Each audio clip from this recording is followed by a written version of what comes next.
Today's headlines. Newly appointed AFP Chief of Staff General Rey Leonardo Guerrero vows to eliminate all security threats in the country. President Duterte prepares to discuss anew bilateral issues with Prime Minister Shinzo Abe for his second working visit to Japan. The province of Benguet anticipates benefiting from the passage of a bill legalizing medical marijuana. And government workers bring out-of-reach government services to an Aita community in Pampanga. Good day. I'm William Theo. Welcome to the PNA Newsroom.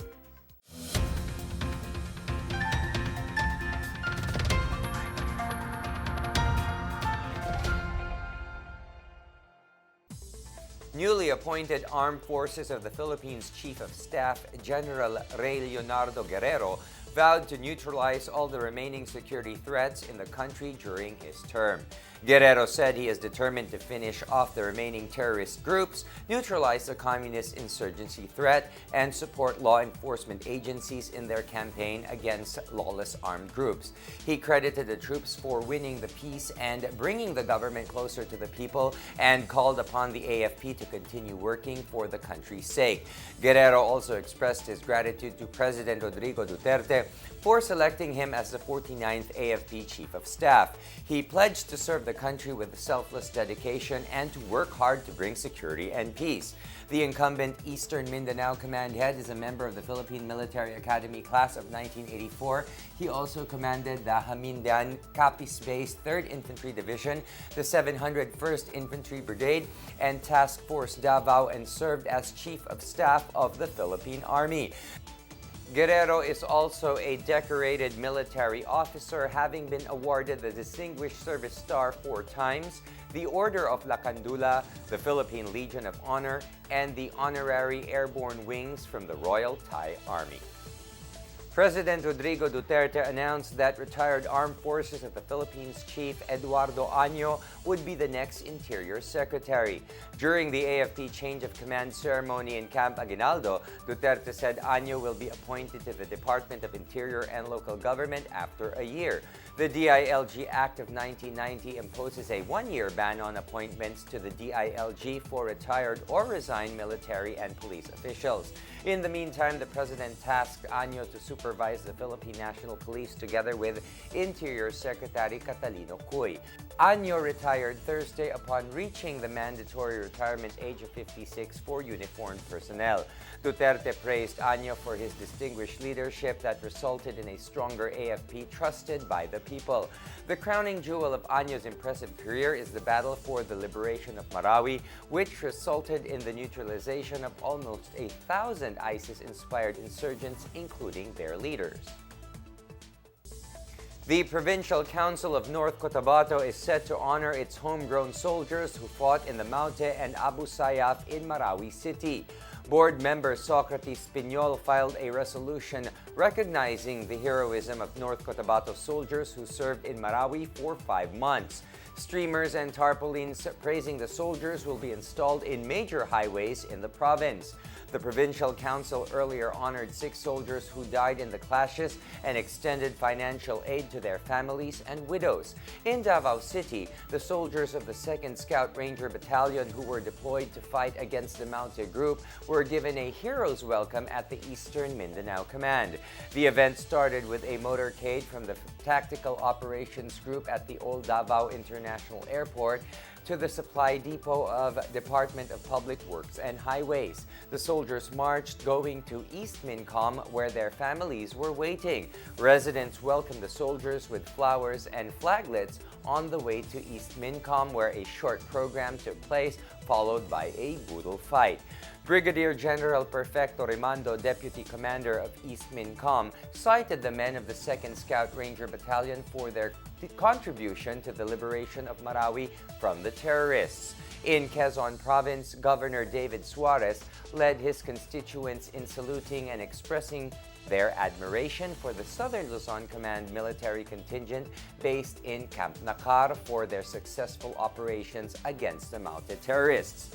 Suarez said the entire Quezon hails the soldiers' heroism, bravery, sacrifice, and love of country and cheers the soldiers' return to the province after their 5-month stint in the war-torn city. President Rodrigo Duterte is off to Japan for his second working visit next week. Presidential spokesperson Ernesto Abella said Duterte will discuss matters of mutual interest to both countries with the Japanese Prime Minister Shinzo Abe. The president is also scheduled to meet other high-ranking Japanese government officials and influential captains of industry. Both sides are expected to engage in dialogue relative to the Philippine chairmanship of ASEAN and preparations for Prime Minister Abe's own return visit to the Philippines for the 31st ASEAN Summit and related meetings in Manila this November.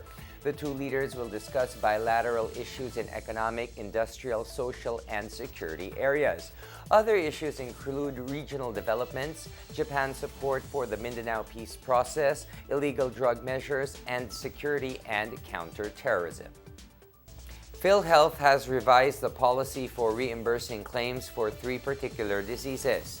In a circular signed by Dr. Celestina de la Serna, PhilHealth's interim officer in charge, president and CEO, PhilHealth no longer requires the length of stays in hospital as basis for reimbursing claims for pneumonia, acute gastroenteritis, and urinary tract infection.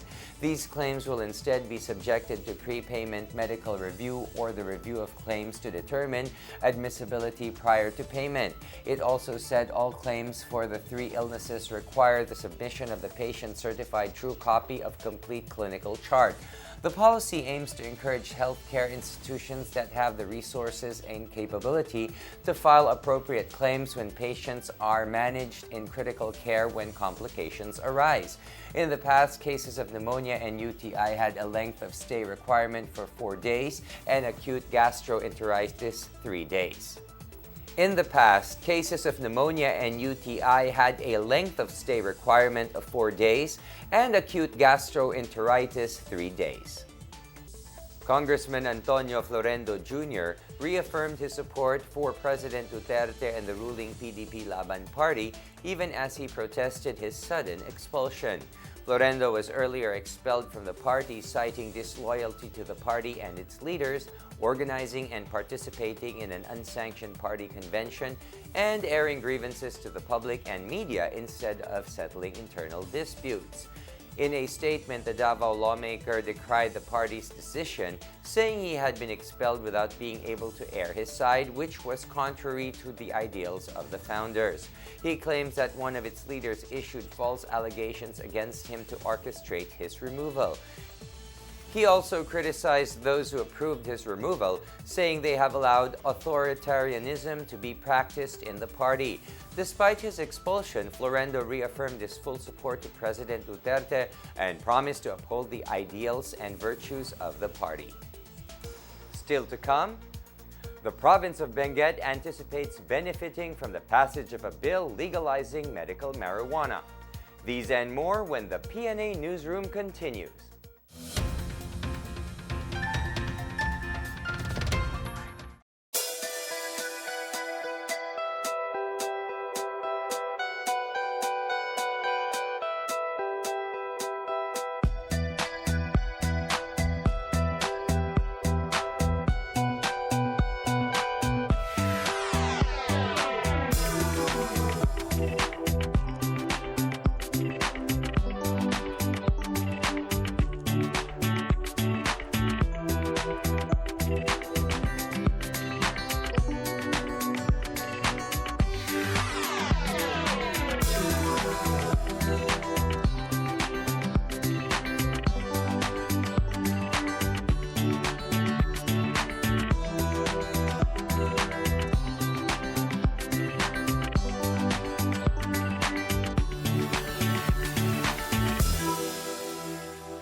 The provincial government of Benguet sees the possible passage of the medical marijuana bill as beneficial to the province. Governor Crescencio Pacalso said the province can benefit from a permit to legally grow marijuana. Pacalso says that local planters can be tapped to supply the needed raw materials that could be converted into medicines for various illnesses. He, however, explained that they do not see vegetable or cut flower farmers shifting to marijuana production. Provincial Board member and Health Committee Chair Jim Botiway, meanwhile, said the people of Benguet would only appreciate medical marijuana if proven that it had healing properties. He said there will be residents interested to produce marijuana once it is legalized. The government's drug campaign had led former producers to stop planting marijuana. Benguet municipalities had been declared drug cleared by the Philippine Drug Enforcement Agency since then. Botiway also said passage of the bill will enable farmers to diversify their produce. The House Committee on Health endorsed the controversial Philippine Compassionate Medical Cannabis Act last September, which seeks to legalize and regulate the medical use of cannabis. The Department of Agrarian Reform, or DAR, has awarded to some 1,270 hectares of agricultural land to farmers in Quezon Province.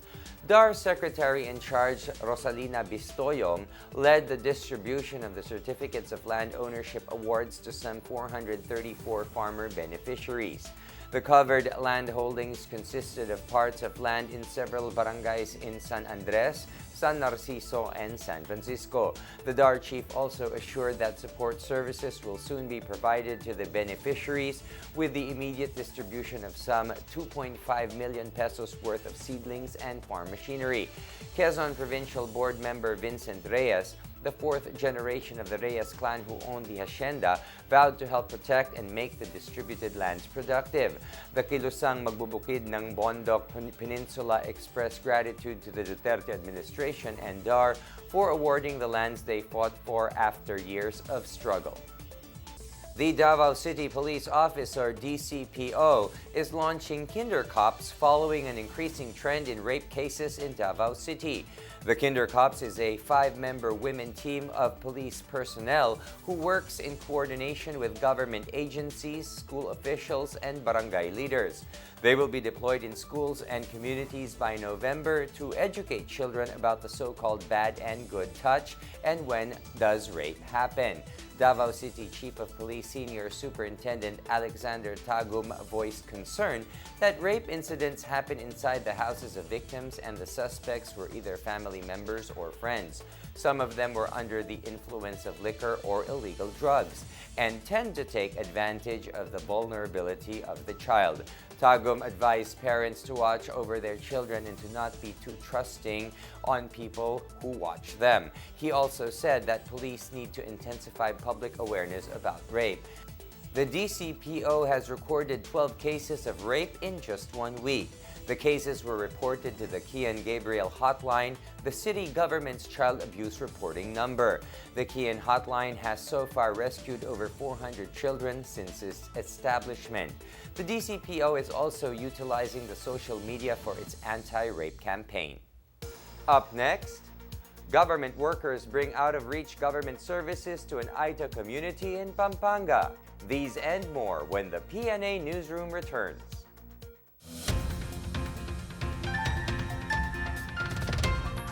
Bumagsak na sa kamay ng otoridad. Arestado pong isang drug pusher. Nahuli na ang isa sa mga suspect. Ayon sa Philippine National Police, bumaba ang crime volume ng 7.18% o may katumbas na mahigit 28,000 crime cases mula Enero hanggang Agosto 2017 kung ikukumpara ito noong Enero hanggang Agosto 2016. Pero ang tanong, gaano nga ba kaligtas ang ating mga lansangan ngayon?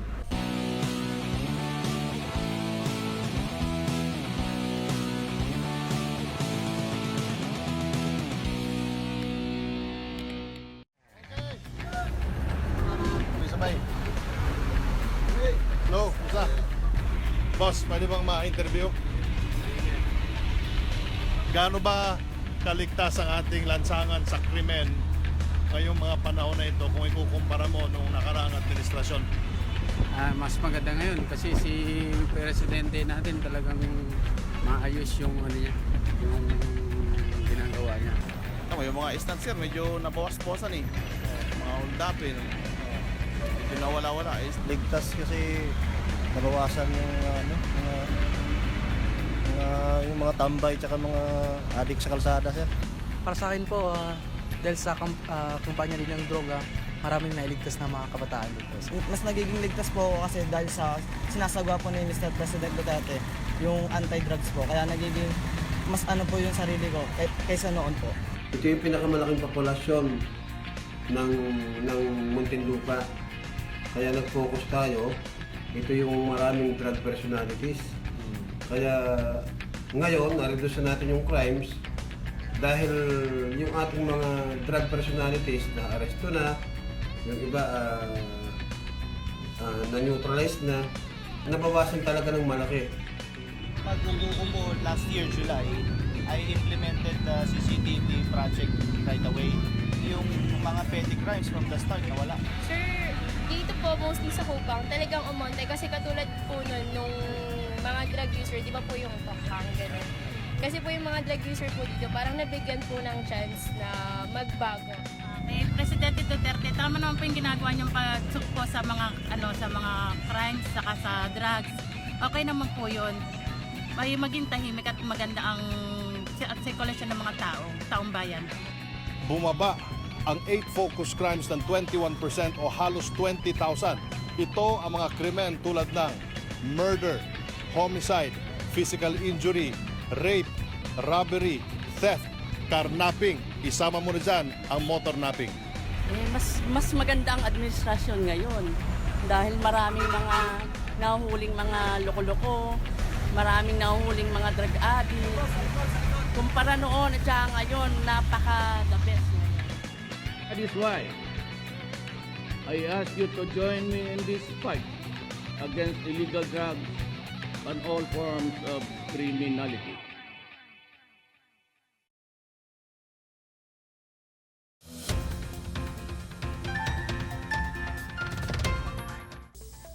The Board of Investments, or BOI, has registered a 4.15 billion peso solar power project in Pangasinan.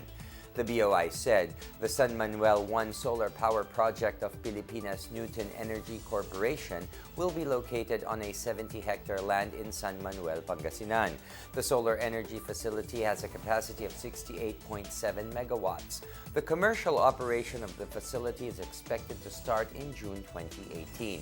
BOI Managing Head Seferino Rodolfo has welcomed the project as the government targets to increase the country's renewable energy supply. He says the government is transitioning towards using more renewable energy in response to climate change as part of the National Renewable Energy Program. Data from the Department of Energy showed that renewable energy accounted for 34.3% of the total installed power capacity in 2016. It also showed that there are over 700 approved renewable energy projects with a potential capacity of almost 7,000 megawatts. The Philippines and China are projected to continue being the fastest-growing countries in the world. Economist Federico Macaranas said the growth momentum of Philippine and Chinese economies have already picked up and is expected to continue. He said that in long term, China's complex but innovative economy, together with ASEAN, can grow faster with the world. He said robust economic growth are expected to strengthen relations between the Philippines and China, particularly in trade, agriculture, and manufacturing. The Department of Trade and Industry said bilateral trade between the Philippines and China recorded an average year-on-year growth of 9.78% for the past 5 years. In 2016, China was ranked as the Philippines' second-largest trading partner with total trade amounting to $21.16 billion. The DTI said it will prioritize further enhancing trade and investment ties between the Philippines and China in support of the administration's thrust to strengthen ties with other Asian neighbors. In celebration of Indigenous Peoples Month and the 20th anniversary of the Indigenous Peoples' Rights Act, the Presidential Communications Operations Office, or PCOO, led an outreach program with the Aitas in Sitio Haduan, Mabalacat, Pampanga. We have PNA reporter Abs Abando on the line with this report. Sitio Haduan, is about an hour's hike from the Clark Economic Zone. It holds a community of some 250 Aita residents whose main source of livelihood is fruit and vegetable farming.